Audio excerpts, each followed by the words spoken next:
Hello and welcome into the SBL. Finch is back alongside Mifflin here this time, and this SBL is, of course, powered by Alienware. So we're happy to have both them and you here with us today. Miff, we have got two hell of a sets lined up for you today. You know, I decided on that, couldn't word it properly, decided to just roll right on through with it anyway. No chance am I changing the direction of this boat here at this point, Miff, and they're going to be good for sure.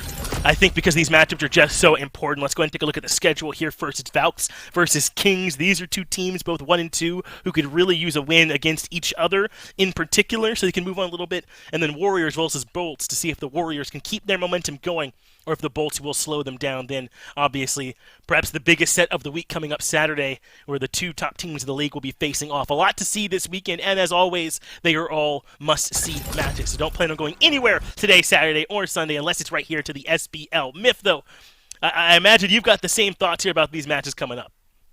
Yeah, I mean, every single game should be required by law to be watched if you want to consider yourself an SPL fan. Put me on r/gatekeeping. I don't really care. You can't call yourself a fan unless you watch every single game, and I mean it. Make sure that you are here. The Bolts currently in that third place spot and comfortable. We'll see if they can defend that later on today when they play up against the Warriors. 2-1, good enough to be right behind the very best in the league. Everyone else 1-2 except for the Titans, who are still struggling to find that very first win. I don't think that team's going to look like that all year long, but Miff, it might be a while before they're able to improve. We'll get a chance to see how the Titans look later on throughout this week. Let's go ahead and stick with the here and now, though, with this Valks King set. And in particularly, the Valks, man, this is the Ducky, Johnny, Zero squad. And it's hard for me, when I think about this team, not to just talk about Johnny and how important he is. What's your big read, though, on this Valks team? And maybe give me who you think's the most important on him. Finch, I think we hang out too much because it is Johnny. It's the most important player on every team is going to be the jungler. He is the shining hope of Europe playing out of Serbia. But I do want to give a slight shout out to Ducky out of the Soul Lane. I think that this year in particular, he is looking incredibly strong in contention. I was watching the waiting room for that best in slot Sun Wukong player. In my opinion, he's able to rotate out very easily. He's been really controlling the pace of these matches, and it seems like to me, Ducky has found his footing inside of solo, not inside of the 1v1 itself, but rather being willing to rotate out. He doesn't really care if his tower goes down, as long as his team gets at least one good fight off of it. And to your point, he's on the Sun Wukong here in these replays. This was the set the only Warriors lost, where they would eventually move on and find themselves their very first win. So the Valks looking pretty good up against them. I think worth noting, though, this week, guys, Loki is competitively banned for now, so not going to be able to be picked here. Wonder if that's going to affect Johnny, though he did look pretty good on Nemesis and on the set. As long as he can get himself an auto-attack assassin, I think he's going to be just fine over there in the jungle for him. I think he will be, and even then, we have seen some target bans towards Johnny inside of the Owl Kwong or gods along those lines. So he's certainly got God Pool to spare. A one Loki ban coming through is not something he's unused to either. Usually he is able to attract that ban in the first phase against these teams he's up against. Maybe now they're going to have to look a little bit deeper into the ban pool. Yeah, certainly are. In terms of taking something away from Johnny and in terms of what Johnny is going to end up playing. Not the only one important on this squad, though. You already talked about Ducky. I think that Zeros has been looking really, really good, and he's been, I think, grinding so that he could come back to the SBL and perform the way that he has to. This is a strong team, this Valks team. I think they just kind of got to all get here, and we'll really see them dig their feet in, and I think become a team that you really got to look out for on the schedule. They're going to be playing the Kings, though, who has also become a team you got to really look out for on the schedule. Gave, I think, the Valks a run for their money, had a really big Week 1 win as well. This Kings team has turned out to be really strong, and I described them at the start of the team as almost this island of lost toys, with Netroid being removed from his team, with Twig being removed from Ghost. But don't they seem to have come together and formed a stronghold here anyway? They really have, man, and faster than anyone would have expected. That's been kind of the narrative around the Kings all years. Why are these guys so good already? We always knew that they had the capacity to be good because each individual player is talented in their own right, but somehow, some way, maybe it's the leadership inside the jungle, maybe it's just the coach been working with them incredibly well, but they've really nailed down the identity and teamwork already. Week 1, they show up immediately, but I really do want to highlight Captain Twig, having a shift away from mid and now back into the jungle, which is, again, the most important role in Smite. He's looking incredibly strong with a unorthodox god pool. We got to see Naja locked in out of the jungle. If your name's not Sino, I don't expect to see that. Captain Twig looks pretty strong on it. Yeah, Twig has been a big player for this roster, man, and really turned around back in his natural role here in the jungle, though. I think we all got to acknowledge he looked pretty good when he was in that middle lane. Want to make sure we give you all one more big sort of housekeeping note here. Loki, though he is not available now, there is a fix coming for him with that next update, so don't expect him to be out of sight for too long. He'll be back before you know it, and maybe even lining up in Captain Twig's hands. Who knows? It is Captain Twig, though, that we have for the interview right here and now. Twig, man, how are you feeling? We're switching to these interviews right here and now. How are the Kings feeling coming into this set, man? Give me a little bit of an update about how you guys are prepared for this match. Feeling good. I mean, we're super optimistic. I think we've got the two maybe hardest matches out of the way in Leviathans and the Dragons, so we're looking to pick up some momentum now. All right, Twig, I'm going to toss you a low, slow, easy question here. How's the transition been from mid to jungle? Have you felt like it really never left you? Is it like getting on a bike, or has there been some growing pains going into it? There's been some growing pains for sure. I think a lot's changed in the year that I took off playing the jungle. I'd say the best news is that I think our team has a lot of natural synergy, and they're very like willing to work together as a team. So that part of jungling has been probably the easiest. Well, Twig, I kind of described you guys, perhaps a little crudely as sort of this island of lost toys. It feels like you're all pieces from teams that have come together. Is there any bit of that in the team's atmosphere that you guys feel like you got something to prove this year when you're all able to come together?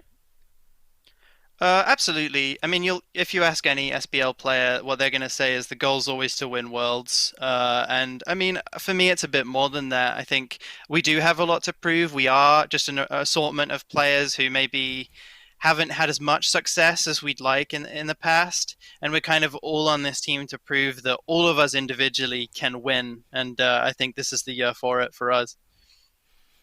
Well, Twig, I think you're doing exactly that right now. You guys look, as Viv kind of said, better than most of us thought you would.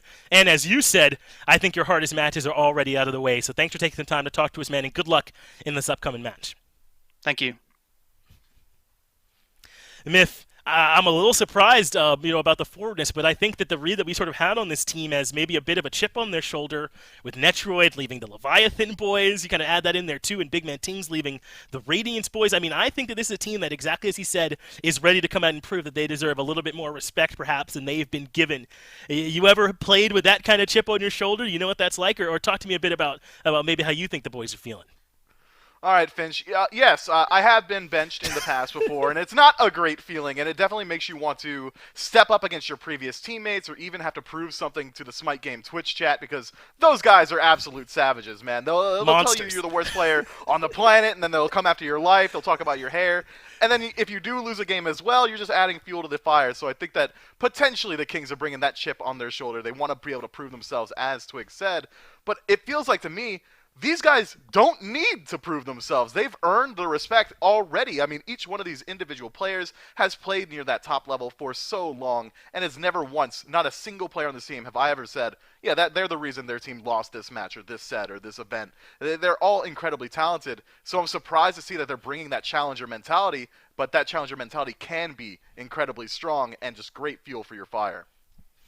I don't know, man. I think these guys have exactly the right energy, and I hope that they're able to keep on proving it throughout this year. Let's move into the picks and bans for game number 1, because we just have so many good sets coming. There's no need to delay any further. The Kings will be in that first pick position, and we already talked a little bit about one thing that they don't have to worry about here up against the Valk, which is that Loki, who will be returning once that fix comes for him in that next patch. That won't need to be banned here today. I wonder if that's going to open anything up for them in that pick ban phase if they don't feel like they have to maybe take it with their first overall pick or ban it away. Yeah, I'm wondering what is going to be left available. Maybe we just see the Kings try and target out Johnny's God Pool a little bit deeper in, maybe an Ao Kuang ban in that top 3. But for now, it's been largely standard. Got to get rid of those meta supports, Athena and Sobek, topping the charts for a couple weeks in a row for a reason, I think. The global presence from Athena, as well as Confound just being the best ability in the game, wholesale, full stop. And then Sobek's versatility and ban-proof or nerf-proof kit, kind of keeping him on top of the board throughout, 7, 8 years now? Myth best non-ultimate ability. There's ults that do all kinds of No, I said what I said. Erlong Shin's ult is a taunt also, it heals him. Yeah, it's like on an 80-second cooldown. Yeah, okay. Confound's real good. I think you're absolutely right, though, in that respect. It does now deal damage as well. So let's catch up with this. It started off with Guardian bans, now banning away 2 mages. Raw getting taken away here from the Kings. They don't want that to end up in Big Man Ting's hands. He's a little bit too good with that pick, and the follow-up when Twig's on the setup jungler a little bit too good. Also banning away the Giannis. I don't think that's a big surprise, but another mid-lane ban as they ban the Kukulkan and the Sun Wukong away. So Yemoja's still out there. I know her stock's trending down, but Tiamat is still out there. The Global Hunter's still out there too. A lot still to be picked because some of these bans get a little bit more targeted now. Yeah, even Tsukiyomi works his way forward, but the King's going to take Tiamat in that first slot. Yeah, you might have saw my face there when that Raw ban came through because I was thinking to myself, all right, why are you banning Ra when Kukulkan's so good right now? I did not think that the Valks would be willing to dedicate 2 targeted bans towards the King's mid laner. That's incredibly interesting with what it does leave on the table. Tiamat, as a first pick, is strong, but second pick, which has already been so valuable throughout the year because you can get that incredibly powerful +1, just got a lot better because of all that is still available. Guan Yu locked in, could even be a Tsukiyomi to match, maybe a Chernobog or an On Her, something along those lines. Yeah, I think the Valks can come away with a very strong top 2 here. And that's pretty good, and Ducky and Emilito already said. I do think it is worth noting, though, up until this point, we've really not seen Emilito. I don't even know if we've seen him win lane yet, much less be in the driver's seat over there in that lane right on the honor. Listen, I know it's not a great reality, but I think it is the reality, and he's taken an aggressive pick into lane. Is this what Emilito needs to kind of turn things around a little bit and get off to a good start over there in the long lane? I can be quoted as saying that it looks like Emilito has been playing to his strengths, which is a couple years ago. He's playing a meta that's a little bit gone by the wayside because he's been going to that Jingwei pick so consistently, trying to utilize it for safety. But with Season 8 how it is and how it's so hard to have junglers rotate into the duo lane, I think that aggression is going to be the name of the game. So getting him onto a pick that can actually fight into the 1v1 could be the logical first step for this team. Whether or not he's able to get into that driver's seat with this On Her pick is yet to be seen, but I think it at least gives him the capacity to do so. Myth. This is a big pick if it gets locked in, and it is the Ao Kuang in Johnny's hands. Listen, there shouldn't be a soul that watches Smite left that needs to be told how good Johnny is on this pick. But Myth, did you think it would translate to the SPL like this, to be something he would be able to grab, even when there aren't any targeted bans toward him? My man could just be playing Tsukiyomi or Set right now, but instead it's the Ao Kuang picked over all those other selections. I know how good Johnny is in this pick. Let me preface it with that, but is it this good that you pick it here? I think so, because it has a decent matchup, and a Tiamat, when she's in that Dragon Mage stance, doesn't have ready access to the CC immunity, so that execute could at least force out beads. If beads are down, just get yourself a kill. And Ao Kuang, I think, I've been an Ao Kuang truther for an incredibly long time, isn't it just a good pick? Yeah, the ring build is so strong on him. If you want to go ability-based damage build, you can do that as well, so you can pivot based on how the Kings finish out their draft. I think that Johnny can do a lot on this god, but it's whether or not they're able to draft a team that can work around him. I want to see gods that can facilitate Ao Kuang, maybe a Geb for the shield or a Khepri for the Scarab's Blessing, just to make sure that he's allowed to be that diver. Yeah, I think it was still cold outside the first time you told me people should just be playing Ao Kuang out there, man. I mean, you've been defending it for a minute now, even when it hasn't been maybe made in the SPL. Let's catch up on these bans, though. Chernobog getting banned away by the Valks, who already have their Hunter. Apollo still out there. Danzo still out there. Still some picks over there that they can be happy with. Meanwhile, the Kings ban away the Ganesh and the Chang'e. Worried about what Chang'e might do in mid. We mentioned some supports that enabled the dive, like what maybe a Khepri could do, but it doesn't seem to be the direction the Valks want to go in. Instead, getting an aggressive pick over to the hands of Raffer. Yeah, I'm surprised that Raffer elects to go towards the Jing Shen just because I do associate him with that Khepri pick. If anything, I was expecting the Kings to ban it out, but instead they do go for that Chang'e, targeting out zeros. I think it makes sense, though. Jing Shen can work out with Ao Kuang because he is so aggressive. If everyone's diving and getting people low and setting up for these just slight bits of burst to set up for that execute, that's one way in for Ao Kuang. Once he's up into the air, he essentially has free reign of the map. Land wherever you want, take whatever 1v1 you can. Artemis Hover, though, I'm not sure that I love that up against Ao Kuang, right? You don't want someone immobile who can tank it out. Instead, Heimdall, yeah, that's way better. That one kind of in the meta a little bit. CC immunity on the ultimate to deal with the Ao Kuang, as well as just a fantastic Bifrost escape tool to deal with on her. But so far in the SPL, when we've seen the on her Heimdall 1v1, it's almost always favored the on her. Yeah, I'm going to go ahead and use the played out checks note meme here. Artemis has to get away, checks notes, like a little bit of movement speed on her too. Yeah, Heimdall way better, bro. I want to travel across the Bifrost instead and deal a whole lot of damage. I'm okay with Heimdall being selected here. I even left him out when I mentioned that the Apollo and Danzo still available, so a great selection for the Kings late in the draft. This really depends, though, I think here, Myth, on how well this Tiamat performs. And I know Tiamat's not doing great in the win-loss column, but she has always been high on the damage charts. Is that going to be enough for the Kings to find this win, you think? It can be, but how well is Tiamat following up on Windfire wheels from Naja, right? What's the setup here? Naja takes you up into the air and Tiamat stuns them on landing and then hopefully is able to charge up the one fully before they get away. It feels like, to me, the best follow-up tool that Kings have is the Shards of Ice from Ymir, and that's a little bit kind of putting yourself out of position. You got to charge that one up while standing still. Everyone's going to be looking at you, and if you take a peek at the Valk's draft, they've got some pretty strong ranged artillery. Raijin with the Raiju and the Thunderclap combo, going to be able to shut down just about anybody on her. With Desert Fury, if Ymir ever locks himself down, take up 9 spears, take up 900 damage as well. Even Ao Kuang with the Dragon Call can toss that one out for a smooth 1,000 easy in the late game. Feels like, to me, the Kings don't really have the burst potential to follow up off their CC. I can't believe I asked you about Tiamat as if the driving force of this game isn't going to be how well Johnny does. I think it's just literally going to be on a binary scale of yes, no. How well did Johnny play? Talk to me about how you want Johnny to approach this, though. I know Ao Kuang comes online a little sooner than maybe people might be used to, just from thinking of him playing in like Season 7. How do you kind of want Johnny to pace this game out? Yeah, I'm glad that you allude to that, because the power scale and the power spikes for Ao Kuang are so much more quick than they used to be. Back in the way back when it was, alright, I'm going to be an Ao Kuang at 20 minutes. Until then, I'm just going to farm up the jungle, because I need to get like 13, 14 levels under your belt. But now, the second you finish up that second item, if he decides to go for some of that standard penetration, could even rush the Ratatouille in the jungle if he so chooses, already Johnny's going to be able to deal immense amounts of damage, not only to gods, but also objectives. Ao Kuang kind of slept on for his objective burn capacities. Gold Furies, Pyromancers, all can get soloed out the second he gets a little bit of lifesteal under his belt. I think that Johnny really can work for his team, but with the draft that they have, I don't think Johnny needs to get involved early. He doesn't need to utilize that early power spike because the Valkyries have already drafted so much aggression. Maybe they just create space and allow him to farm.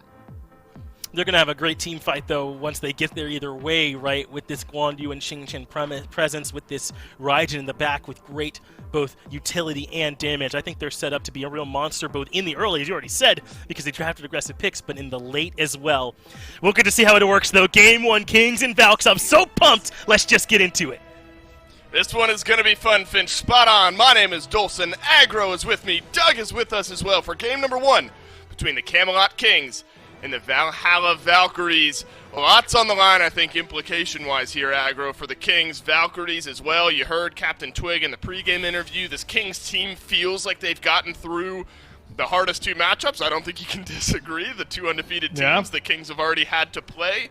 Now it's time, in Twig's eyes, for this Kings team to make up some of that early ground and really make their way up the standings.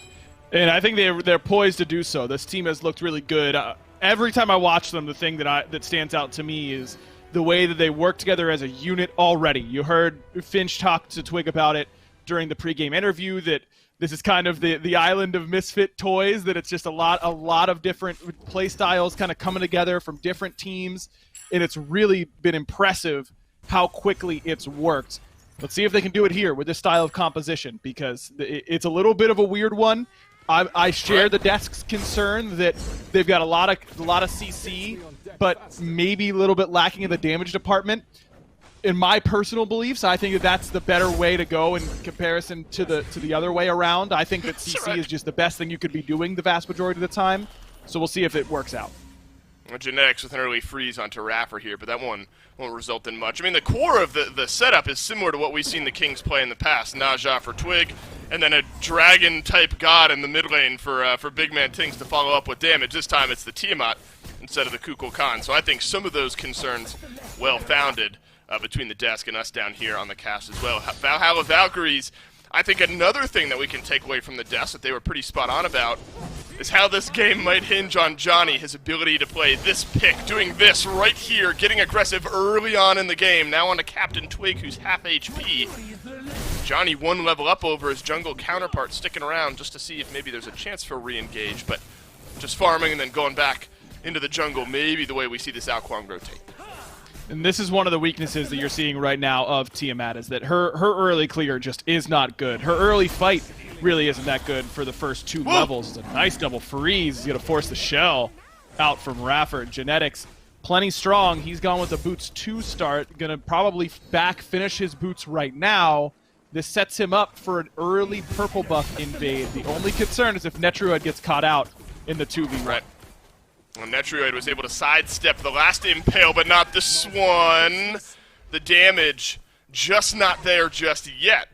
But not ideal, right? If you want to rotate in onto the purple buff that's about to be respawning, Netrioid is half HP, so that might slow down the ability to immediately go and invade purple. Not that Genetics was in range to do it anyway. Genetics is making his way over to the right-hand side of the map. It's going to be a blue buff invade instead, alongside Variety. And Genetics is there, and Ducky, privy to it, will back away.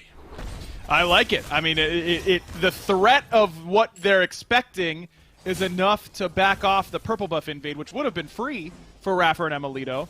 But because it's still early in the season, they're just kind of going off assumptions based on what they think that Genetics is likely to do. Instead, Genetics goes to the other side of the map and sets up a purple buff invade. That lets Netrioid not only get 2 waves solo, but also solo out his purple buff. So he's got a pretty solid lead right now in that lane because of all the solo farm that he's getting, and Variety gets ahead. And Netrioid is able to stay alive yet again. Still beads in his back pocket. That's the most important thing. Netrioid has been able to stay safe here. Not full HP or mana, but he's been able to stay alive while holding on to that set of beads. So that's going to slow down the ability for Raffer and Emilito and maybe Johnny, if you want to try to rotate over here early to grab a kill on this Heimdall. And then the ultimate's going to be right around the corner as well. Can bail himself out with that if need be. Genetics on his world tour, now back over on the left-hand side of the map. Beads to start off here for the Ymirs. Won't be able to close the gap as quickly. Emilito holding on to the leap. And has it paid off? Yes, it has for the moment, but Captain Twig is rotated in. Impale back in Genetics. Grabs first blood for the Camelot Kings. Man, it's such a crazy duo lane start here for the Kings. I feel like I could talk for the next 15 minutes about how the first 4 have gone out of the duo lane. That's what you were asking for in the pregame, Dave. You would like that, wouldn't you?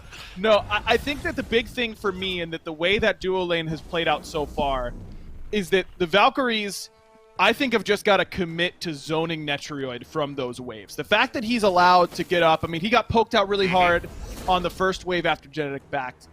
I don't think that you can let him get those waves for free. Even with the assumption that Genetics is coming back to that lane, if you zone him out of that next wave, then it's going to force Genetics over to the left-hand side, and it stops the potential blue buff invade on the right. Then, it makes sense. Raffer needs to back. He hasn't reset yet. That sets up the easy gank, but I think that's all because the Valkyries let Netrioid off the hook too easily. Wow, big damage going into Johnny now. Captain Twig still has the ultimate. Johnny uses the beads, maybe sensing the windfire wheels. Blue buff gets dropped now by the Camelot Kings, and that's all the Kings team came for here. Variety will pick it up and make his way away.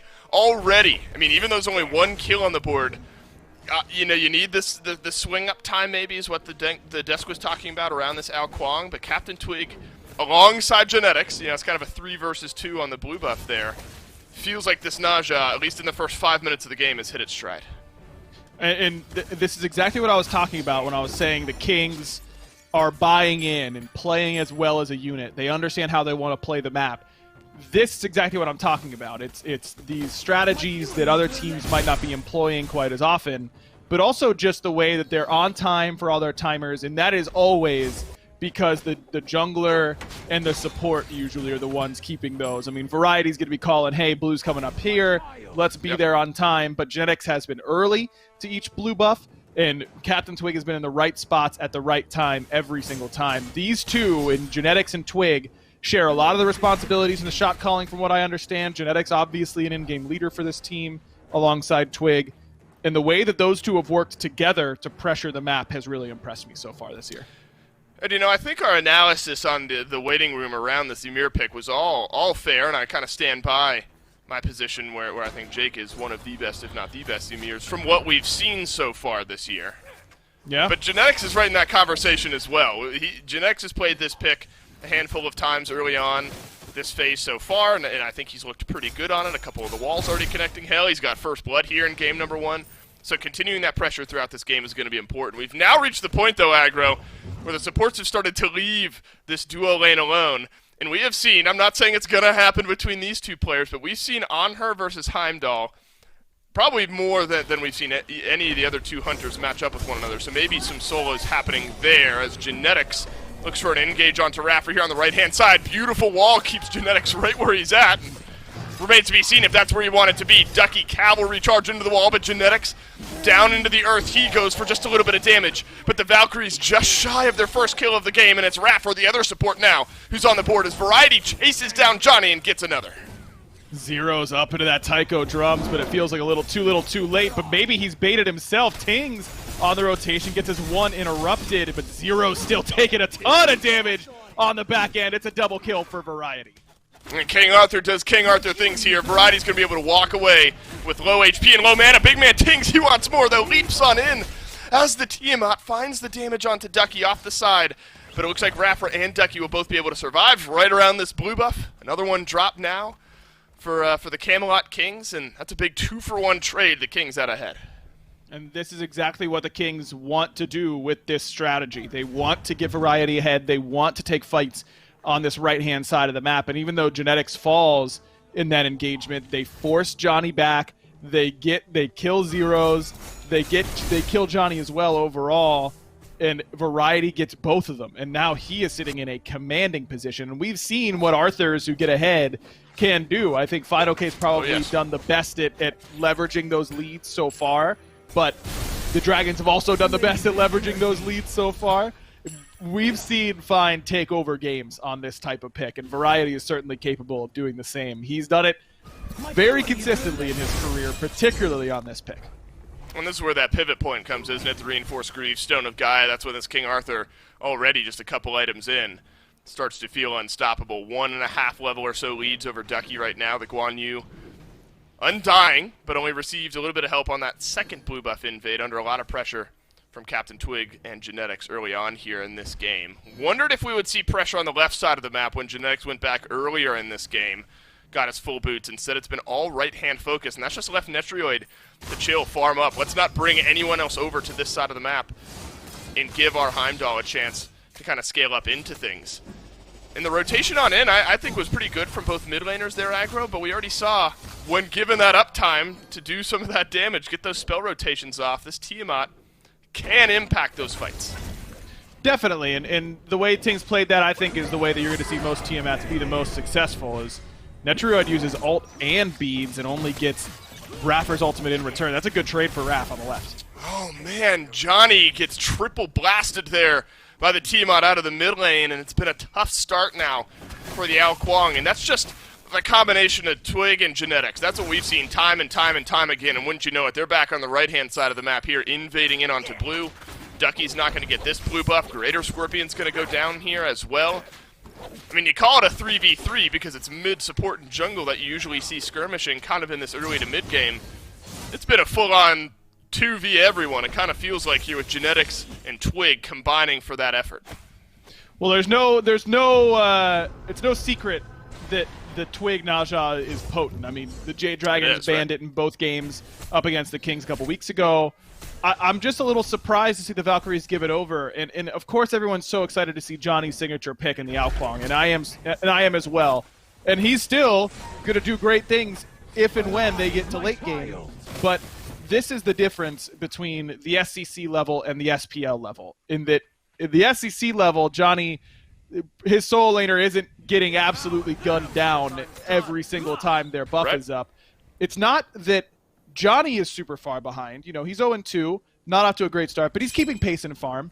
It's that this Ao Kuang pick has affected Ducky's lane and has enabled these invades to be so successful because Johnny is incapable of bringing as much teamfight prowess at this point as that Naja. And that's where, you know, people go, oh, this pick is late game, but it doesn't matter. Johnny's the same level as Twig.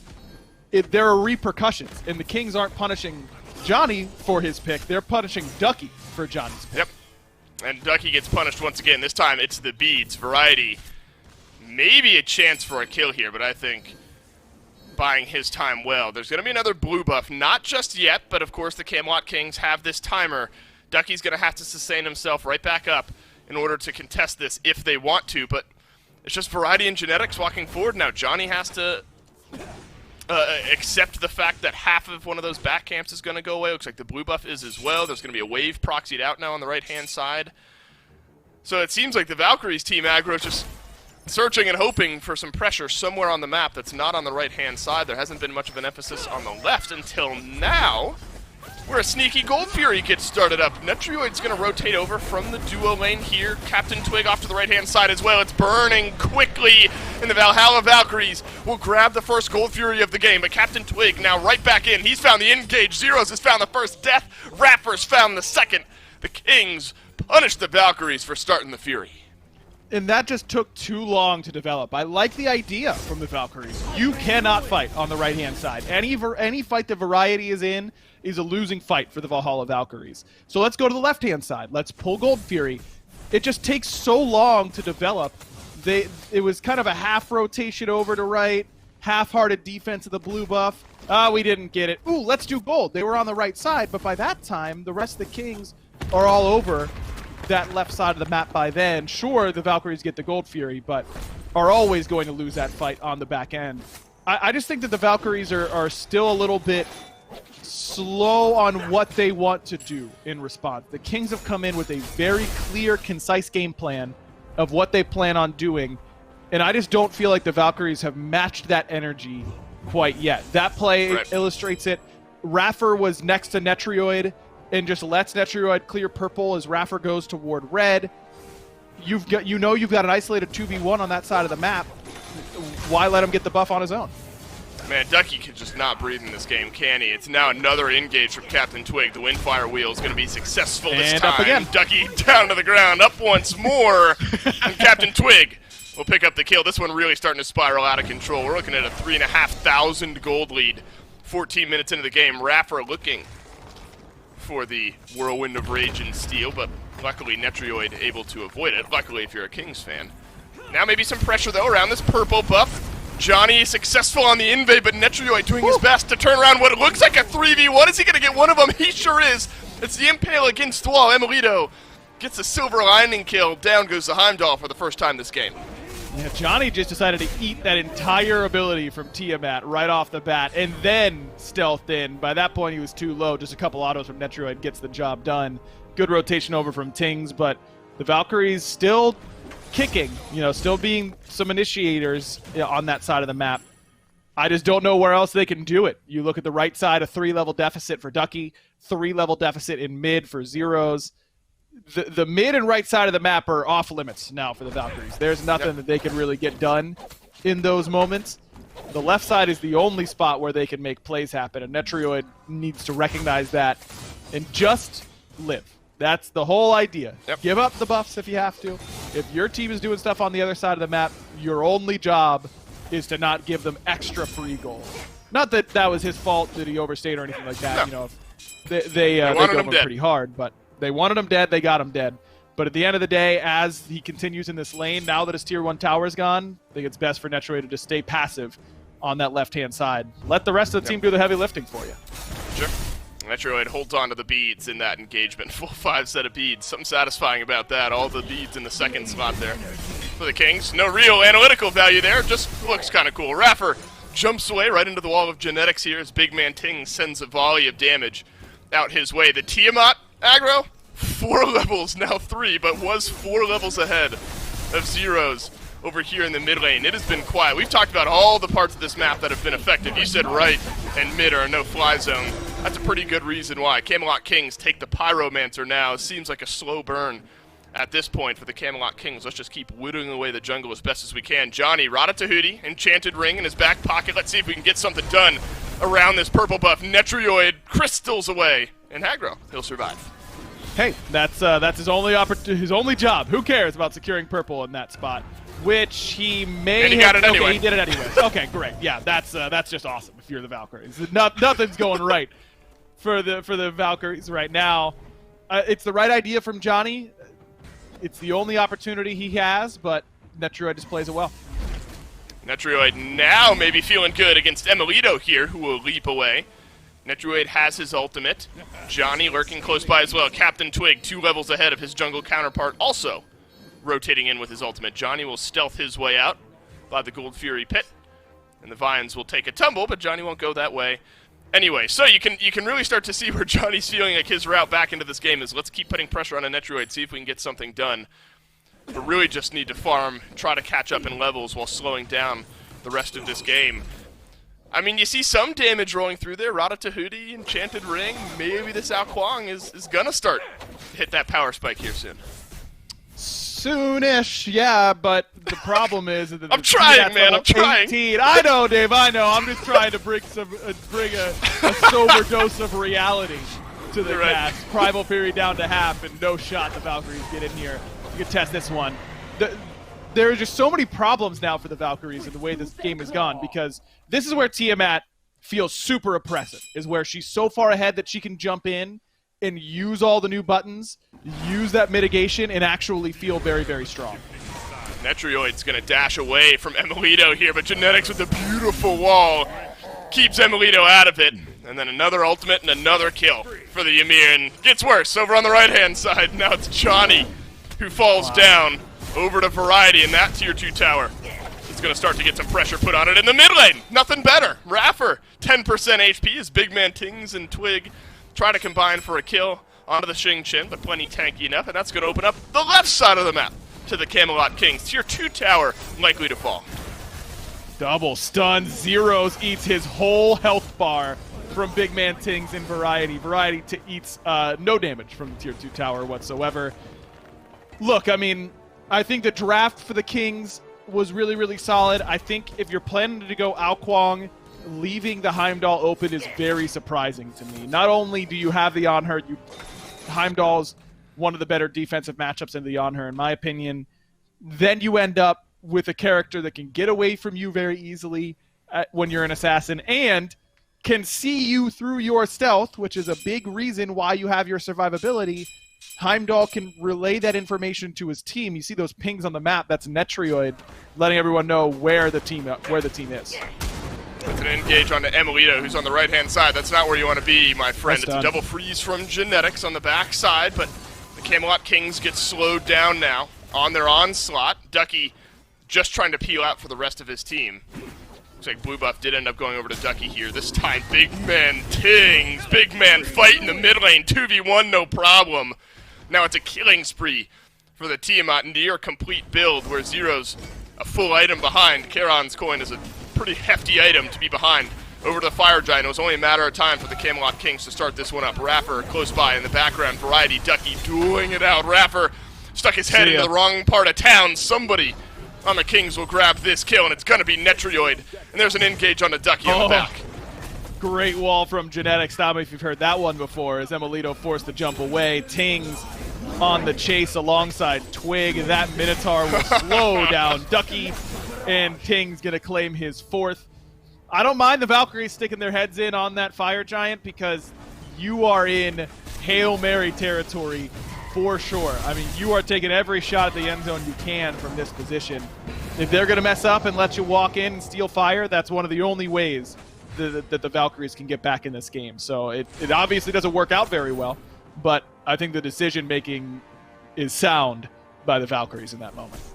So, Agra, how about that picks and bans for game 2, huh? You want to start diving into that conversation a little bit? Look, actually, you and I have learned. Job for him? What's that about, huh? Yeah, maybe. Isn't that well, every time you guys are on the desk together, I mean, you kind of are. Actually, no, I can't. He's not here to defend himself, so... No, keep it going. That was fine. I like the route we were going. It's unfair for me. No, you're right, because then I'm not going to be able to defend myself when he's on the desk, and it just goes back and forth. Nobody wins. Yeah, but except think for about me whenever in this he moment, talked right? about cringe ganking yesterday. He was, he Oh, full man. Mifflin on you.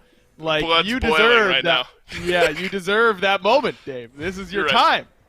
You're right, I've earned it, but I'm not going to take it because that's just the kind of guy I am. I'll take the high road better here man. over Yep. Mifflin. Shaking his head. Look, Pyromancer taken by the Kings. And you and I, we've learned from yesterday that even when the Titan is 10% HP, the game is not over till it's over, but this feels like a lot steeper of a hill to climb than what we saw at the SEC. That was effectively an even game there. We were 30, 40 minutes into that game. Gold XP, it was all even. This is not, right? I mean, nobody on Valhalla Valkyries has reached level 20. 3 members of the Kings have. It's all about Phoenix defense at this point. I'm not sure you step up to a tier 2 tower here, but there is a hill to climb in the XP and the gold department before this game is anywhere close to even. Yeah, this is the old 99%er here, Dave. I mean, the Kings are 99.9% to win from this position. You know the little win probability graphs they have for a lot of sports games on ESPN and that kind of stuff? Yeah, we're nearly at 100 for the Kings. Well, it's Johnny who was at 100 on his HP, but now 75%. So the Ao Kuang will have to leave as the Minotaur chases him down.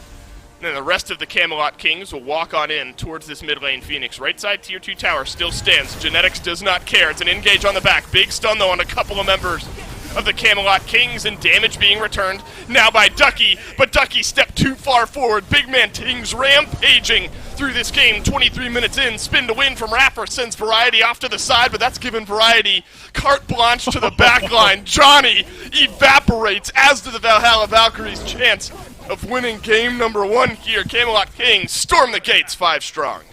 And it could not have been easier for them. I mean, you're talking about a 23-minute domination from the Camelot Kings here in game number 1. The Johnny Ao Kuang, it's awesome when it gets to late game, but this is the SPL diff right here. It's a little bit different at this level. Well, Titan goes down, Camelot Kings stay up 1-0 over the Valhalla Valkyries. 7:03 is where Big Man Tings ends in that one. So T-Mot mid, I guess in that type of circumstance, feels good. But it seems almost unfair. Yeah. Of course, Big Man Tings was able to capitalize on the great game that was built around him. I think Twig and Genetics combined for all of that map control in the early game, and it just snowballed from there. Exactly. I mean, they hand a huge lead to Variety. Variety does exactly what he needs to with it, dominates the right side of the map, doesn't make any mistakes and overextends and gets ganked. That's one of the easiest ways the Valkyries could have gotten back in that game, is if Variety plays fast and loose with his lead, gives over an execute to the Ao Kuang, and all of a sudden, the Valkyries are back in it. Variety does not make that mistake. He stays at home. Yep. Tings gets to solo farm the entire left side of the jungle pretty much permanently, because Twig and Genetics were able to farm the right side of the jungle the entire time on the enemy side of the map. So Tings gets huge, and Netra doesn't make any mistakes on his side. So an easy game plan, executed to near perfection by the Camelot Kings. Just want to see some adjustments made in picks and bans. Really, the Ao Kuang, it's upsetting, but it's got to go alongside the Guan Yu. You need pressure in your side lanes if you're going to operate on that Ao Kuang. I think Netrioid, great to give him shout-outs there as well. I mean, surviving what was a mini onslaught from Johnny and Emilito there by the mid-game. They were trying to find these kills on the Heimdall. And at that point, as long as you're not feeding the enemy on her, you're doing your job, and Netrioid did it well. Camelot Kings, they go up 1-0 here in this set. Quick break right into game 2 after that.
Welcome back to the SPL. Finch and Mifflin here, and the Kings looking pretty good after a Game 1 win.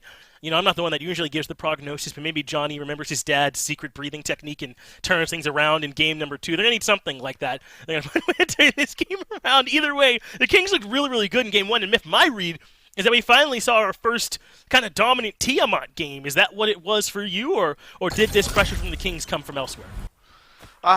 The Kings kind of got pressure everywhere, Finch. It's hard to say it originated from one spot when I think it was almost simultaneous across the map. 23 minutes is the timer of that win. 17-2 across the board. I'm pretty sure that's the fastest win of the year so far in the SPL. Before that, it was 25 minutes. Now, the Camelot Kings get to have that title for themselves. Look, man, I've been saying it all year so far. If you get blown out that hard in the early game, you just got to go ahead and shift up your entire draft, shift up the strategy, and don't think about it too hard. I want to see the Valhalla Valkyries in Game 2 draft even more pressure, potentially out of the jungle this time. Yeah, Johnny went for this Ao Kuang, and we talked about how strong this pick is, but it looks like it does still need some time, huh? I was not quite able to keep up with what Captain Twig did on this Naja, basically gank in and gank out. Tons of presence, but kind of to your point, haven't we seen within the 12-minute mark clips from literally every single lane at this point now? Duo, mid, all the way over ganking in solo, involving the jungle as well. This was, from the beginning of the game, map-wide dominance for the Kings. 7-0 and 3 for Tings, looking pretty darn good out of that middle lane, but enabled by what Variety did in solo, by Netroid's constant pressure against Emilito in the left side. It was all set up for him, man, and 18,477 damage does look pretty good, but even more there from Variety on the King Arthur. So this was a team-wide effort here, Miff, and the Valks got to come up with some kind of answer to slow this down, because no one on their team even eclipsed 9k damage provided. Yeah, both mid and ADC for the Kings there over double the damage of their counterparts. Gotta have to shift something up. I think that in particular, maybe Emilito goes back to the Jing Wei. Johnny on something that can fight throughout the early game. We saw him play Erlang Shen down in the SEC, and that could certainly bring the pressure in that first 5-minute phase. But I think we are going to see some rapid changes in P's and B's. Yeah, and as we head into those picks and bans here for game number 2, Miff, I think that maybe even the Ao Kuang could be like a 10th pick. I mean, clearly, when it's up against that kind of pressure, it's tough for it to be able to maintain that early game. Is it something that you think you can pick in that spot 3 and make work in a lot of spots, or do you think maybe this has got to come a little bit later in the draft and you have got to see and know that you can handle those first 10 minutes even if Johnny is kind of keeping his head down? It's not so much a question of can it work in that top 3, because it can. It's more so about the draft that you build around it, but whether or not you should be picking it in top 3, I think is really the question. How often are people really banning out Ao Kuang or taking it away from you? I think it's a pick that you can kind of afford to wait on a little bit, maybe towards that 10th pick as you already highlighted, but look, I really do think had Raffer gone towards the Khepri instead of the Jing Shen, that could have facilitated some more aggressive play throughout the early game for Johnny, but maybe I'm just a jungler apologist. Let's focus on game 2 here a little bit, Fish, before I dig myself a deeper grave. Ymir and Ra taken off the table by the Valks, and the Kings match it up with Sobek and Sun Wukong. Yeah, big first ban here, directed directly towards Genetics, who they're not going to let control the game like he did in game 1, especially in the duo lane, where there was all kinds of pressure there for him. I think the Athena ban, the only little tiny, minute surprise for me is that first pick bans it. I think that is your first pick right, your honor band you should wear, is that you got to make them do it, so I'm not picking it, but nothing wrong at all with go ahead and taking that off the board, especially the Valks have plans to play something else, and then see if you can limit a little bit of what the Kings are going to do. But already some adjustments being made. We already covered it, though. I don't think there's any reason why the Valks couldn't potentially give Johnny that Ao Kuang again later on in the draft if there are a couple more tools around it to make sure that he's able to make it to the point of the game where he's at his strongest. Completely agree. And I think that the Valks in this position are kind of in a spot where if they don't pick Kukulkan, they kind of have to play against Kukulkan, right? We know that that's exactly what BMT is looking to go for, so I'll be surprised to see where the Valks elect to go with this first pick. But that doesn't mean that it's the only top pick available. Tiamat going to go ahead and strip that one away for themselves. Zero's been playing it a couple times throughout the year so far and has looked pretty strong on it. But it doesn't super help you out in that early game phase, which is where the Valkyries struggled in game 1. Tiamat traditionally takes a little bit of time to get her feet under her. Yeah, and after that stellar performance the Kings had on Tiamat in Game 1, I think there's no big surprise that the Valks, in a world where they couldn't ban it because they had to slide in the Ymir ban and this Ra ban, that instead they take this Tiamat away. But kind of as you already alluded, I don't think the Kings are going to be losing any sleep over just taking Kukulkan Khan later on in the draft. But right now, King Arthur and Heimdall will be their top picks. Sun Wukong banned out. Looks like King Arthur that next one up in the solo lane. It is, man. King Arthur is so strong, and I was kind of hoping that the Valks would likely ban it out, but instead they decided to keep that target towards the Raw. But here's a nice pivot, right? Johnny, likely going to be playing this set, should be able to find the pressure a little bit earlier on and have a smoother transition into that mid game. But what are they going to match it up with? Where's that pressure going to originate? Set is a good start, and Chiron can do a little bit of it themselves, but I mean, Onher is still available. Heimdall is taken off the table, but Chernobog's out there. Apollo feels like Chiron might be a little bit further down, but I know for a fact that Aggro is a huge proponent of this pick. This cleanse on the first ability, the healing, the death immunity, and just raw damage output that you can get is certainly there for Chiron, but it is a little bit unorthodox. Yeah, I really can't wait to see what a fan he is of it after we see it in action here up against a really strong Kings team. That's going to make life hard on young Imelito, who really needs to make this pick work for him. We saw him go with the Onher last time to look for maybe that early pressure in lane. That's not going to work. Chiron does his pressure differently. This is a poke god with a little bit of self-sustain that can try and make life hard for you if you're dealing with him in that long lane across a long period of time. Meanwhile, the Kings, you're going to casually take a 6th pick Yamoja to give you an idea of how her stock has fallen just a little bit. Do you think she still has to be taken early on in the draft, or is this where Yamoja belongs at this point?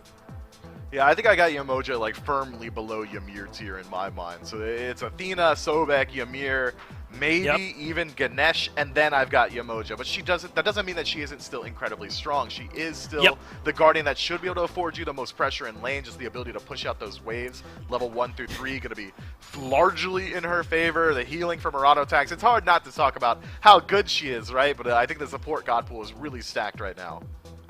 Yeah, I saw someone in chat saying, listen, Yamoja's good, but her laning phase is bad. Listen, chat, maybe just rest up a little bit on the keyboard for now. Let watch the games unfold and then kind of make your opinions on how some of these picks go. Just take a little bit of a breather there. But the Kings do not prioritize the Kukulkan Khan right away as we expected. I don't think there's any room to complain. King Arthur, Heimdall, and Yamoja with the bans that we're seeing likely best in slot, I think, with what's available. So no real arguments to me about taking those picks. Does mean Kings have to go a little bit deeper. No Giannis, no Kukulkan Khan, no Ra, all taken away from him. We've got to find something else to work for him in that middle lane. But there's so many picks that we know he can play. Could go towards the Raijin if he wants to. Persephone's still out there. There's a lot of mages that things really can have. I mean, I'm pretty sure if we're going to talk about what chat's talked about in the past, you can't really ban out BMT, especially if Merlin's still on the table as well. But it does take him off an Orthodox mage. Now he's not going to have that traditional AoE ultimate to shift up these team fights or confirm objectives. Instead, it's going to be that consistent damage output from Merlin that could be a little bit exploitable, especially considering up against Chiron, that death immunity could come into play. You got a lot of time to work with. If it's the fire stance dot damage that's killing you, or maybe the ice stance hail of hail, I suppose. It's a lot easier to react with your own ultimate. Yeah, it is. This Merlin is a comfort pick for Ting, something he played a lot of last year, but that one was Merlin was when top pick, top ban, right? Certainly something he can still play in his country with now, and is going to have to go to when there's some other picks taken off the board. Xing Chen and Nemesis round out this draft for the Valks. And still, I'm a little bit unclear on which phase in the game this team would really like to fight in. It feels to me more like mid-game, Nif. What's your read on when this Valkyries team really going to be hitting their stride? It feels to me like almost late mid-game, late game. Yeah. That set is going into solo. That is one of your best early game what it looks pieces. Like now. And it's not really going to get its feet under it until it's able to rotate out, which is generally around level 12 for solo laners. Nemesis definitely needs some items under her belt. Even Tiamat's a little bit of a slow starter as well. Feels like to me the Valks are really digging in their heels and putting up their guard and just kind of praying they can make it to round 6 before the Kings knock them out. Yeah, I don't think Fenrir's gonna be waiting. The thing about Unchained and Brutalize is those are good right from the beginning of the game, and maybe Brutalize only gets worse in value. So yeah, Fenrir gonna be wanting to get active and involved, though gonna maybe want to be away from this Chiron who can provide that cleanse to his teammates when he wants to look for that aggression. I don't know, man. It looks like the Kings are kind of gearing up to do a whole lot of the same from game number 1 here in game 2. And a whole lot of the same is not what the Valks want to see, right? Again, that was the fastest win we've seen in the SPL so far this year at 22 minutes, and the Kings are kind of geared up to do it just again, maybe even a little bit faster, with some slightly more pressure picks, except for that Merlin. Could take a little bit of time for him to get his feet under him. But we can't count out the Valks just yet. I think that they could certainly play around their duo lane. Chiron and Jing Shen have the ability to fight into the Kings, but it's so hard, and when you're fighting into a Yamoja, you kind of have to finish off your kills before she's allowed to back up and just full heal. Yeah, because you can do it with her autos, you can do it with the 2. She's got some good options, man. Healing. I don't know if I'm on board just yet with Yamoja dropping this far down, but you're right. Athena and Sobek and Amir, those guys are super, super good. You're exactly right. None of them can heal their team for free with their autos, but yes, you're right. They're super good. I'm on board.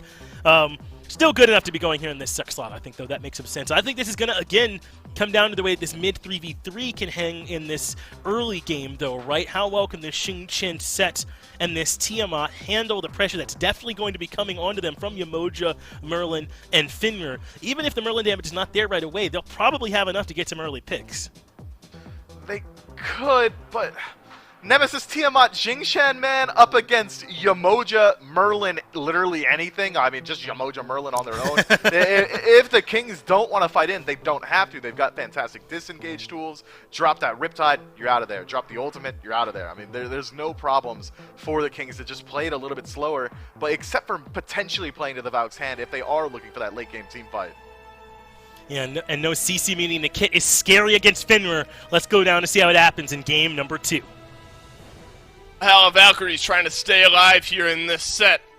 Throw some spice onto the table here. Emilito piloting the Chiron aggro. I know that's a pick you're somewhat a fan of, and I'll give you a chance to touch on that here in just a moment. Ducky over on set out of the solo lane.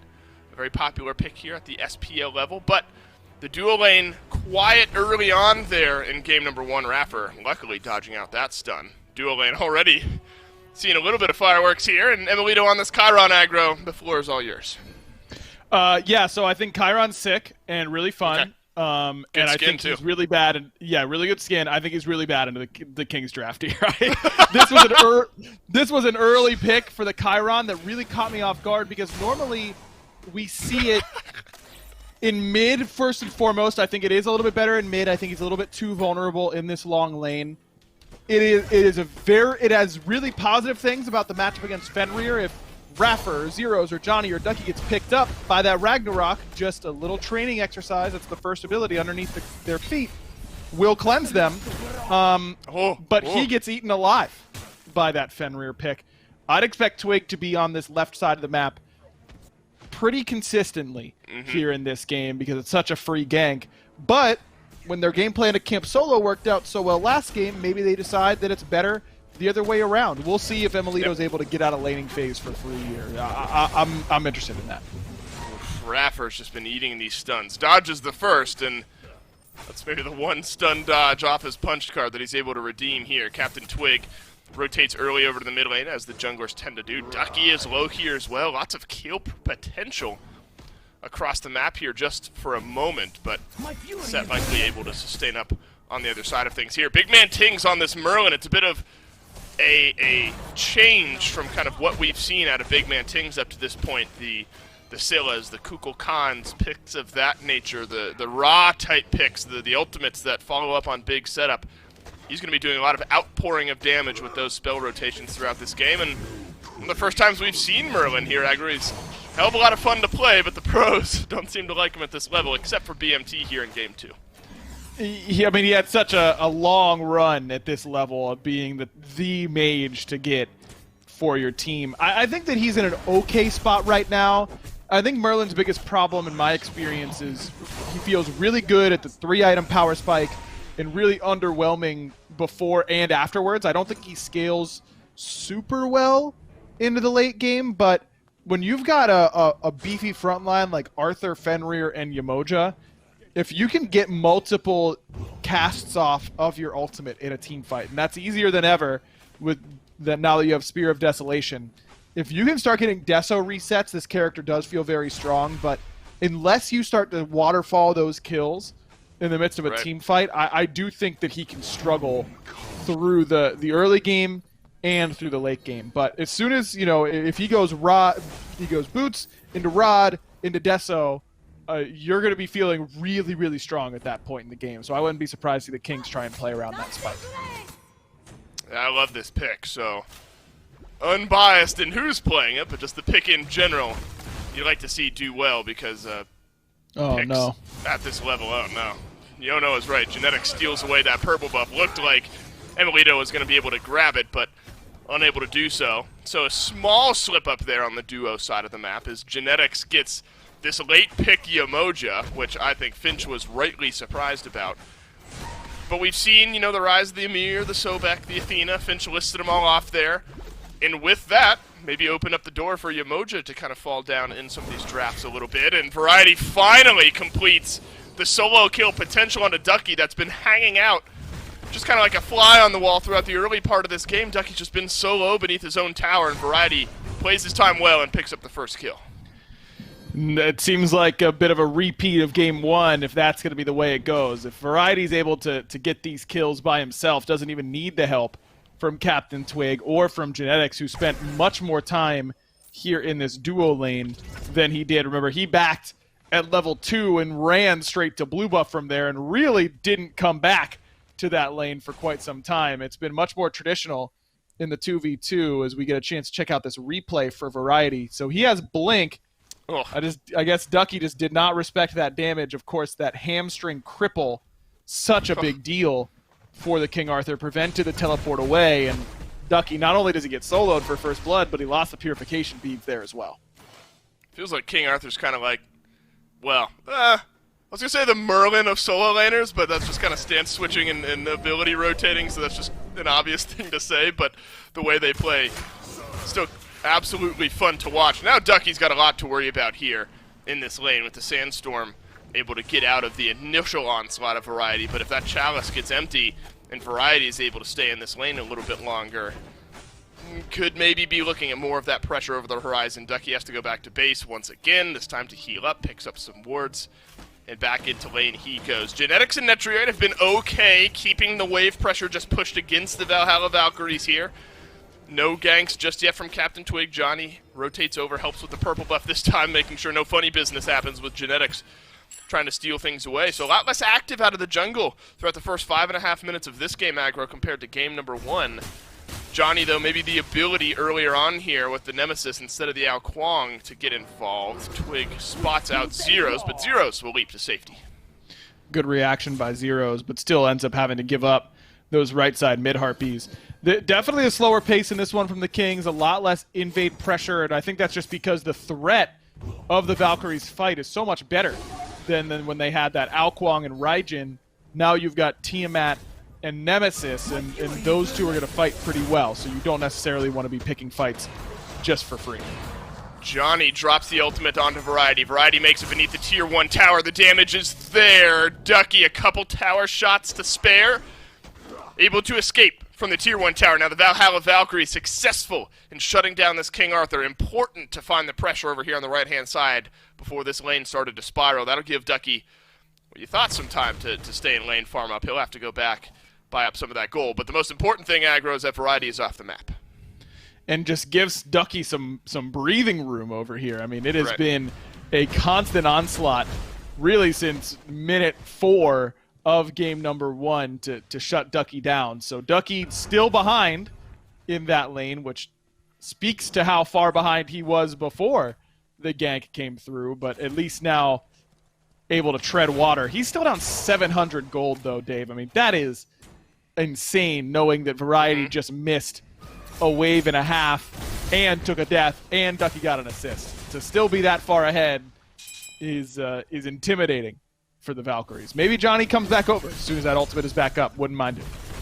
Bit of a different start from Variety. We so often see the tank boots first overall for the King Arthur. Warrior Tabi for Variety this time around. Maybe leading into some of that bully potential that we've seen in this lane. It's going to be a Greater Scorpion started up and finished off by the Camelot Kings, as Emilito and Netrioid go right on back to farming. Big man Tings received an early burst of damage from Zeros, but he's been able to stay safe here as well. Mid, left side of the map have largely been quiet here.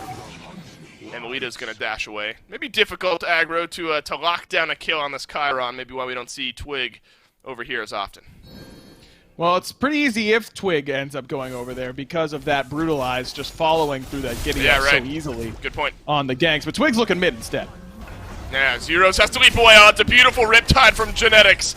And Zeros locked right into the River's Rebuke, and now Captain Twig and Genetics both tossed back by Raffer, but no damage there on the follow-up. Let's see what Johnny can do here, and farming up the wave is about it. It's one clean pick over to the Kings. Man, unfortunate there for Zeros. I'll give him the excuse himself. I'm assuming that was just the inability to react to that Riptide from Genetics that left him dead there. He had the melee form ultimate, which gives you CC immunity. Definitely should have been able to use it to just waltz right out of that trap, but ends up using it too late, gets bounced back, and ultimately falls victim, which opens up this Gold Fury for the Kings. Camelot Kings grab the Gold Fury. Raffer was close by, but no chance to steal it away. So now 9 minutes into the game, looking about a 1.7k gold lead for the Camelot Kings. Definitely not back-breaking, but not a great trend for the Valkyries to follow. In the meantime, though, Johnny off to a much better start. 1 level lead over Captain Twig. Dashes out of the pullback from the Merlin, but Big Man Tings survives. Johnny holds his beads. Big Man Tings does not. So not all is lost there on the attempted kill from Johnny. But the pressure is here from the Valkyries. I mean, they're whittling down this tier 1 in mid. I like the idea. Great stun onto Twig, but Twig gonna stun out Raptor. Oh, it's again! He did it! From Genetics, and that's gonna get the kill. Genetics has been on point with those Riptides here in game 2. Yeah, Yamoja, 8th pick, or whatever that was, by the way. Genetics thanking the Valkyries for giving this pick on over to him. 101, level 9 for Genetics. Raffer behind, level 7. Beads used by Emilito now. Netrioid knocked off to the side out of his crystal.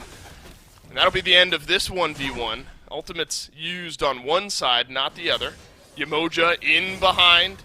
Emilito now on the left-hand side. Ducky being chased down over here on the right-hand side. It's a perfect River's Rebuke from Genetics here. Emilito uses the ultimate, but death awaits on the other side. Ducky goes down on right. Aggro, there's too much to keep up with, and unfortunately for the Valkyries, it's too much from the Kings.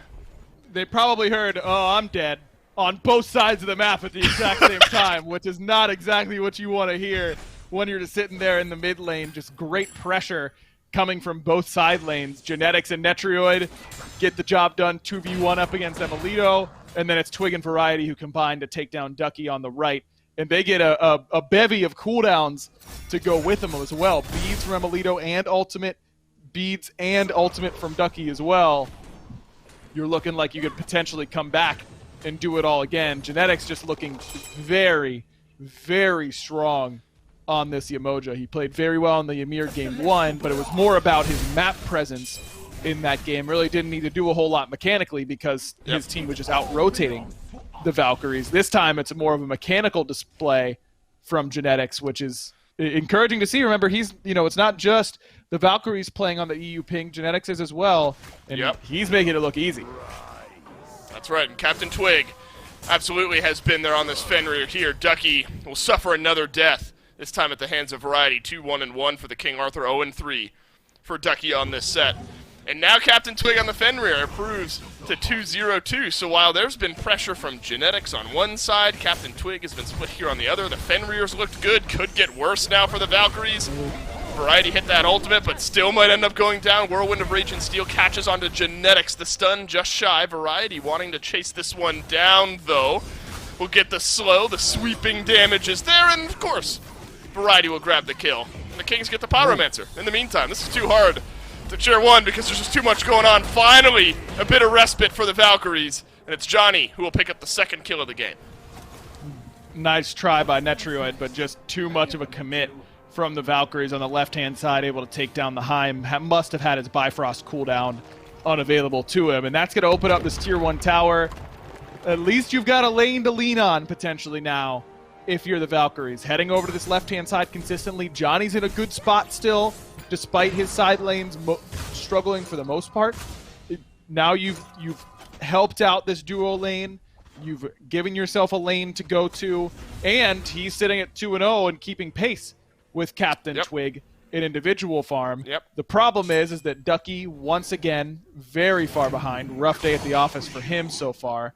And Zeros is behind now on this Tiamat in the mid lane, and we're getting close to that prime real estate time for Merlin, where I really feel like he's at his strongest. So this is going to be a trying time for the Valkyries. I think that this should be an instant Oni Fury pull by the Kings, with Variety coming over to help if they want to try and blow this game open. Yeah, don't have the full-on secure of some of the other mid laners that Big Man Tings has been playing. Have a lot of the burn, though, through this Merlin. You're spot on there, Aggro. Rod of Tahuti, 30% CDR as we stand with starter item. And Boots on the other side. Maybe 20%. I'm doing my math incorrectly here on cast. Never do math on cast. That's a fun thing. He's got a lot of CDR. You know, That's Dave, I was Tings... listening last week, and I heard you say, "Oh, don't do math on cast," and you might have even said it the week before that. And here we are again, and we're still learning. Wait, how many weeks is that? Is that weeks 2, or is that 2 or 3 weeks? Last week was 1. Are you trying to do math? The week before Dave, that was 2. Right. Okay. Oh god. Yep. Well, So what never does that do make math this on week? cast, Aggro. I can't count back 2 weeks here. So let's try to avoid that. Now for the 3rd week in a row, Rapper's going to use the Whirlwind Abrasion Steel. Twig nearly dies, but Emilito looks like he'll be the first to go down. Had the Aegis not saved his life, it's a beautiful riptide, though, from Genetics. Johnny held in place by Variety. Emilito out of the fight, uses the ultimate to just get some of that last-ditch damage in there, but here comes Tings, and Tings will get the lowly 1 kill here in this one. Yeah, it's just the front line here for the Kings doing it all, man. I mean, between Variety and Genetics, those two are just dominating this game. There is no shot, especially for the types of characters the Valkyries have drafted. I think that Tiamat, for all of her strengths, I haven't really felt like I can ever kill tanks super effectively on that character until I get to hyper late game. Chiron, vastly the same way, has trouble killing those tanks, and it's letting Genetics and Variety just run free in this game. They feel no pressure whatsoever and are able to really deal out the pressure themselves. And you called the Oni Fury was going to be an instant pull. The Camelot Kings look for the 1 pick and then go back and instant pull it. You're looking at a 6,000 or so gold lead here. Doesn't feel great for the Valhalla Valkyries. Zeros hopefully will start to catch up a little bit here. Now 2 levels behind. 4 levels behind, though, is Raffer over Genetics. That's the largest gap in this game, whereas there was a 3 or so level lead for Big Man Tings in the mid there in Game 1. This Yamoja started to absolutely dominate here already with the 2nd active. You're going to get to that starter item upgrade here soon enough as well. This Yamoja feels like unstoppable. And then you got to worry about Variety, who's now 3-1-2. We might be at the old 99%er already, Aggro, 15 minutes in. We are approaching that number for sure. I like the odds for the Kings, though. I wouldn't give it the 99% quite yet. I mean, you've got Divine Ruin online now for Zeros. That's good. He finishes his round of Tahuti. That's much needed. With the way this composition is set up, like I said, I think that the Valkyries really struggle to kill tanks, but they've got Nemesis, which is so good at enabling everybody to kill a tank. Yep. But Johnny needs to be there and be present. He's the only one who can really make plays at this point in the build and where this game layout is. And he's going to try and make a play on the left-hand side, but that's a Heim. This character feels nearly impossible to game.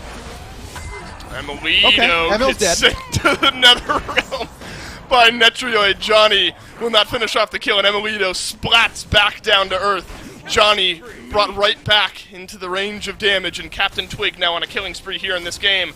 This is just how it happens, isn't it? Where like 1 kill starts happening, and then 2 or 3 start happening elsewhere, and the Camelot Kings just winning their individual battles. And they're not even in these big, massive team fights. It's a gank over to left, you get another pick there in mid, Zeros is able to stay alive, but it's all these individual fights all over the map that the Valkyries just aren't winning.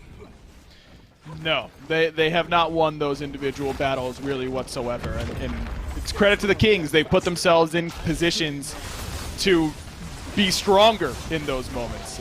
And it looks like they're going to be plenty strong here. Frenzy used by Genetics. Left side Phoenix cracked pre-18 minutes here in game number 2. I didn't think it would be we would see a run back of game 1 necessarily, but this one might be even more dominant from the Kings through the first 17 minutes. Well, it's going to be an early fire giant, you'd have to imagine, on the other side there. Maybe this Tiamat can buy some space. Zero sent some of those minions pushing down the mid lane, unable to knock down the Tier 1 tower. Tier 1 over on right low as well. Valkyries trying the FG. Maybe Hail Marys. Get them typed in, but don't send them just yet. We'll see what happens here as the Fire Giant is low. Captain Twig reads it, pulls Johnny right back into the fray. The River's Rebuke will reset the FG, and the Valkyries will get the objective. Captain Twig gets the first. Netrioid with the second, maybe even the third, as Ducky goes for a round-trip flight. You get the FG, but at what cost? Costs you 3 and maybe the game. No, their respawn timers are too short, I think, for the Camelot Kings to end outright unless they get more picks from here. Again, it's the right idea. I have no problem with the Valkyries going for that play. You hope that the Kings are just a little lazy. They go get their left side buffs. They want to clear Scorpion. You know, they don't dedicate themselves to coming straight towards the Fire Giant, and then maybe you get to extend the game there if you're the Valkyries. But the Kings have not been one to miss dotting their I's and crossing their T's so far. They have been letter perfect so far in a lot of these moments in the SPL, just on top of where they need to be. That is a brutal golden XP chart here, and it's going to get worse as this tier 2 tower goes down. Ducky will be back. So everyone on the map now for the Valhalla Valkyries, but there hasn't... We haven't even really gotten a look, Aggro, have we, at what the Valkyries Phoenix defense might look like, because it's all been on the back of big team fights that then the Camelot Kings run on down and get themselves a Phoenix. So maybe there's a world where the golden XP gap is lessened. The impact is lessened by having that additional Phoenix assist over there on the right-hand side here in a minute. It's not horrible base defense. I think that Tiamat is good on the base defense. She has good poke damage over the wall. She's got ranged CC. If you can start putting your Serpents in the side lanes and letting them push out for you, it makes it harder to all of a sudden find yourself under siege from multiple lanes at the same time, especially if teams don't do their homework on the way in and shove lanes, which some teams still struggle with. That does not seem like a problem for the Kings. If I had to guess, they're going to do a pretty good job of shoving these side lanes as they come in for their siege. And realistically, I think, even though I think Tiamat is good on the defense, she's so far behind at this point that no one would feel good. I mean, you're talking... Cuckoo Khan wouldn't feel that great on the base defense from this position, and he's really the premier one in my mind. So this isn't going to be easy for the Valkyries. No. We have officially reached the 99%. we yeah, ring ladies the bell, and gentlemen, we've arrived. Yeah, little ding, 99%. And the 1% still standing for the Valkyries, but that might be an overstatement here. Still a couple with a Fire Giant buff. That's Johnny and Zeros. As the Camelot Kings group, all 5 on the right. The Tiamat minions on the left, helping that left side Phoenix respawn here. Johnny just farming up over in the mid. Look for the leap in from Captain Twig. That's been the start button for this Camelot Kings, and yet again, he's found his way. This time into the backline. Zeros pulled right back into the fray, but the Tiamat stays alive. Raffer, barely by the skin of his teeth, still in the fight, and look at the River's Rebuke from Genetics. No escape from the base for the rest of the Valkyries. It's a 2v5 on the backline, and the Kings will gladly take those odds. Raffer escapes with his life. The Phoenix maybe not so. No, I don't think so. I don't think that the Titan is going to escape from here. Twig just moseyed in to the Phoenix, went on tour behind, and got both sets of carry beads and walked out none the weaker. Impressive stuff from the Kings here to kick off our Friday. Left side Phoenix died to the fire minions in the meantime. The game balancing on the edge here, maybe not so. If you're the Camelot Kings, 5 strong, into the base they go. Johnny doing some good damage to Twig, but Netrioid has won the battle against Raffer. Zeros get stunned out by Variety, and the King Arthur onslaught continues until the bitter end. The Titan will fall. The Camelot Kings stand strong. They'll take the set 2-0. And that was about as easy as it can get, it felt like. Was that faster than game 1? Yes, it was. That was that one was blazing fast. You know, and wow. I actually really appreciate the Kings for that, because Mackenzie, my dog, she's been asking to go outside. She's been bugging me to do it, and I said, hey, I got a cast, you know, right after this. They must have heard that she needed to go out, because they made it quick on this one. We appreciate that, both me and my dog. That's right. Well, look, I can hear Ramsey, like, you can kind of hear the nose sniffs from, like, beneath the door, you know, if you, like, leave a treat under the door or something, you can kind of hear him trying to get at it. I hear that. So your dog and my dog both probably thankful for the speed of that game. So game 1 was the fastest in the SPL so far this year. Then the Kings won up themselves with now the fastest game in the SPL this year. 22 minutes here in game 2. This was the threat, right, that this Kings team brought to the table, it feels like. Once that mood started clicking, once they got the Dragons and the Leviathan sets out of the way, you figured Twig and I guess Genetics really now starting to step up to the plate are going to make other teams a little bit nervous. I've been very impressed with Genetics so far here this year. I think that he's been a clear leader for this team. I like the direction that he's taken the shot calling, and mechanically he's been very impressive to me. But the big note that I want to say about the Kings before we head to the break is that Variety looks revitalized this year. He does, doesn't he? These just couple games for Variety look completely different than what he did last year on E United and then on the Renegades. And when he's looking like this, we knew this backline would be solid for the Kings. The question marks were the right side of the map for me. Could Twig readjust? And how is the front line going to be? With Genetics and Variety and Twig looking this good, the Kings are a legitimate contender, man. They're a solid team. Yep.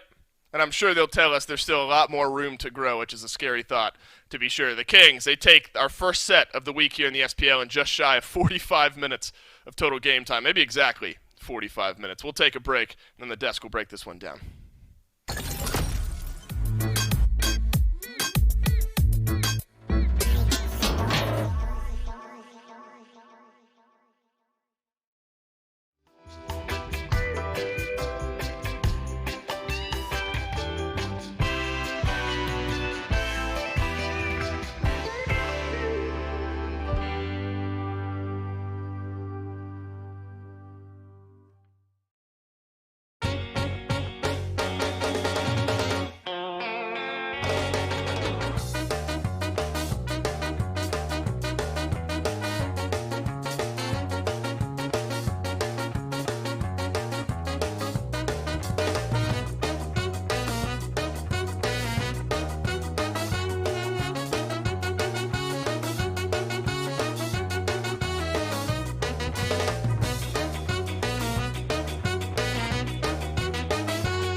Welcome back to the SPL, apparently strategically located on Beatdown Boulevard. That's what happened in this set at the very least. The Kings find our two fastest wins back-to-back in one set. Miff, it's a tough one here for the Valkyries, and we're going to make sure that we say they're still not playing at 100% just yet. I think this team going to end up looking a whole lot better down the line, but today, I don't think there's a whole lot of doubt about how good the Kings looked. What, though, was your reason? Was it yet again, Miff, pressure everywhere across the entire map, just happening unilaterally, simultaneously? Yes, I guess so. I mean, it's so hard to analyze games that Real get Rick and taken Morty. away so quickly, right? I mean, like, that's really all it was. They got beaten across the board, solo, mid, jungle. It just felt like at just about no point did they really have any recourse. The Valhalla Valkyries, that is, whereas the Camelot Kings could just about do no wrong. Slash lines are even similar or the same as game one. I think it was only 2 kills in favor of the Valkyries there. Just a tough loss. But I think that they're certainly a team that can come back with a little bit of time. Once they're over here and across the pond, they don't have that elevated ping. That's going to be an instant boost to them as well. Keep your eyes on the Valkyries, but I think the real takeaway from this set is, as you said, the Kings, man. They are not a one-trick team. They're not just that gatekeeper to the top of the league. These guys are seriously in contention for a top 2, top 3 spot. Playing with a chip on their shoulder and proclaimed to the rest of the league, we think that we've already done our hardest matches. We played the Valkyries, we played the Jade Dragons. Those were out of the way. We got our eyes set on the rest of you all now, and the Kings proved it here today with a pretty compelling victory over the Valkyries, who struggled to get off the ground here in this one. Someone said it back there in our virtual green room, in quotes. I think it was Gore, that this was the Kings' even more early game focus now with this Finra, and the Valkyries even less early game focus in this game, and I think it panned out. There were some pieces that I think made sense. Obviously, the Chiron, I think, a little stronger than what we got to see here.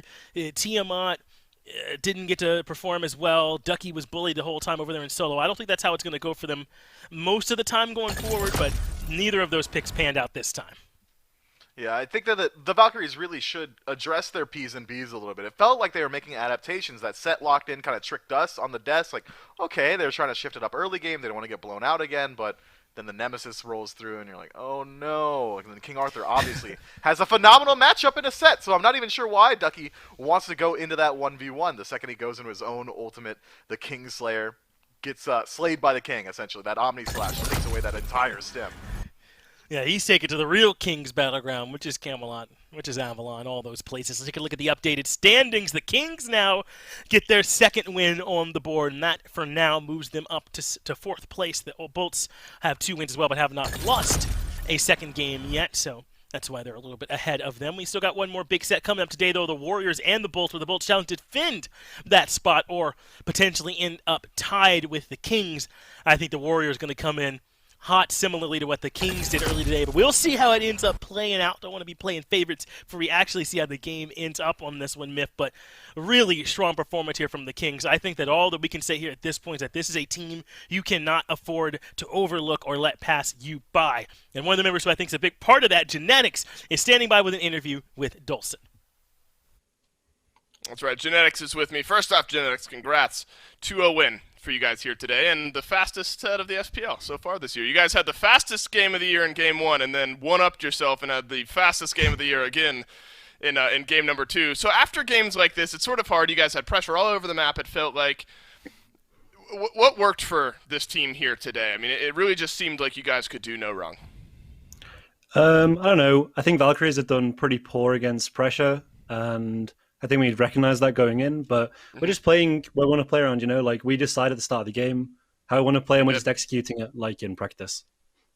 That's right. You effectively decided the flow of all of those games. You and Twig combined for so much pressure in game 1. Entire team playing so well across both of the games. A lot of that, I think, thanks to the picks that you guys were able to get. Ymir in game 1 looked great for you. You were able to rotate around with Twig to some of the blue buffs. And then Yamoja, I think we were all pretty surprised to see fall that late in the draft in game number 2. So maybe open our eyes a little bit here. Where do you think Yamoja should be prioritized? Were you surprised that she fell that far down in the draft? Yamoja's a really weird character because there's half the league can play her and half the league can't. And I think the fact that we haven't played her before as well probably is right. She didn't get banned. I haven't played her at all, I think. I've been a bit of a one trick so far. So I'm not surprised she fell through because I haven't played it yet. Right, that's a really good point. But now you have played her, and you looked really good on her, so maybe we'll start seeing some emoji bands thrown your way. Kind of final thoughts here on this matchup and moving forward. This is actually maybe a tougher question because you guys looked near flawless here today with 2 very quick games. What's the focus, do you think, for you guys moving forward? What do you guys want to do to improve as a team? Did you notice any weak points in your games here today? Yeah, there are a few weak points, but I mean, we've been playing a lot better. I think it kind of sucks that we played versus Dragons and Leviathans so early on this year because we had a month break and then we had 1 week of scrims, then we started the league. So it kind of sucks we can't like develop as a team before we play them. I think we're just trying to get on a win streak now. I don't think we're going to lose versus any team outside of Dragons and Leviathans, honestly. I think we're just better than the rest of the teams. So just exactly improving. Yeah. Yep.